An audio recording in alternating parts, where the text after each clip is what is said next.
Journal of the Association of Christian Economists, Number 1, Autumn 1985.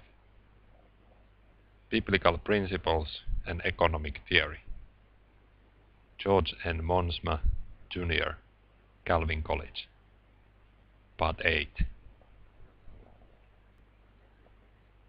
Sin distorts both our knowledge and our wills, and both of these distortions lead to sinful economic actions, as well as sinful actions in other areas of life.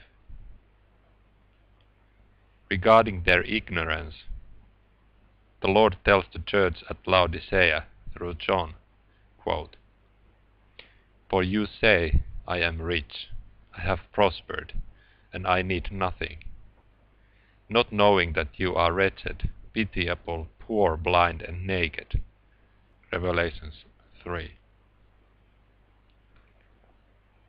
Regarding those whose wills are turned against the Lord, he says through Isaiah, quote, "And now, go, write it before them on a tablet, and inscribe it in a book, that it may be for the time to come as a witness forever. For they are rebellious people, lying sons, sons who will not hear the instruction of the Lord, who say to the seers, quote, 'See not,' unquote, and to the prophets, quote, 'Prophesy not to us what is right, speak to us smooth things, prophesy illusions, leave the way, turn aside from the path, let us hear no more of the Holy One of Israel,' unquote.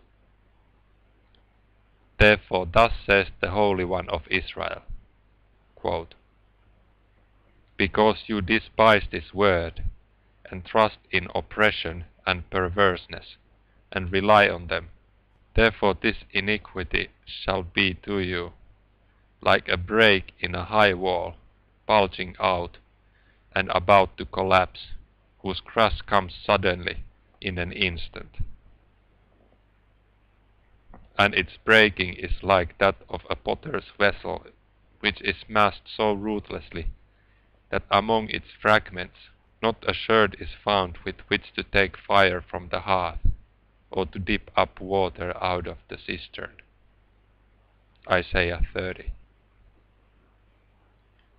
Sin keeps people enslaved to false gods, idols, which in the end bring them to ruin.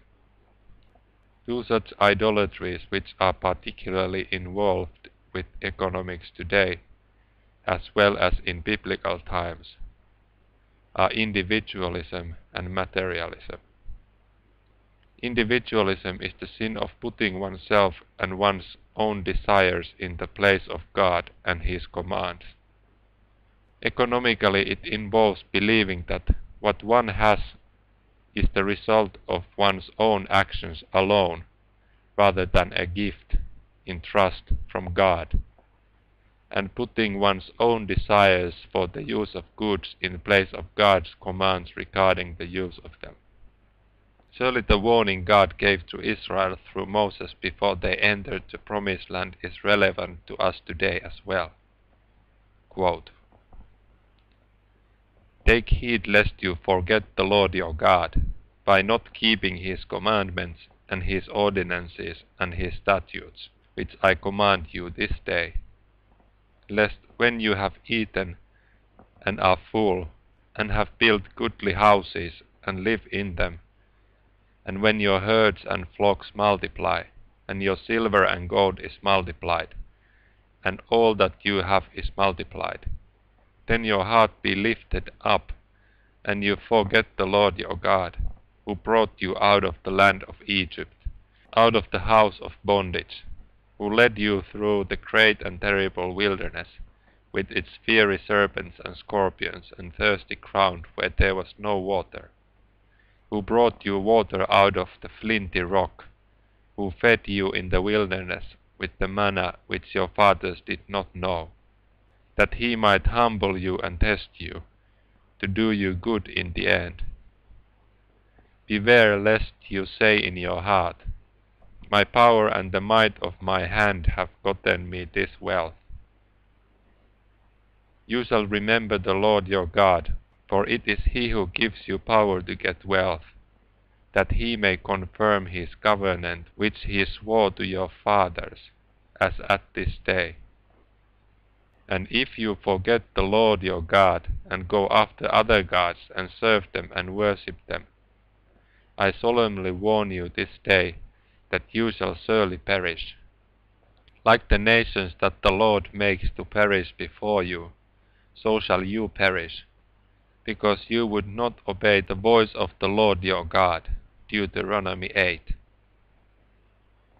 Materialism involves making goods one's God, trusting in them as one's source of security, believing that more goods are always better than fewer goods.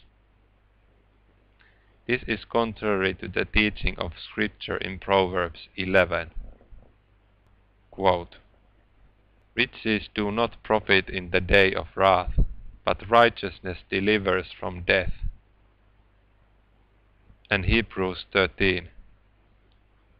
Quote, Keep your life free from love of money, and be content with what you have, for He has said, I will never fail you nor forsake you. Unquote.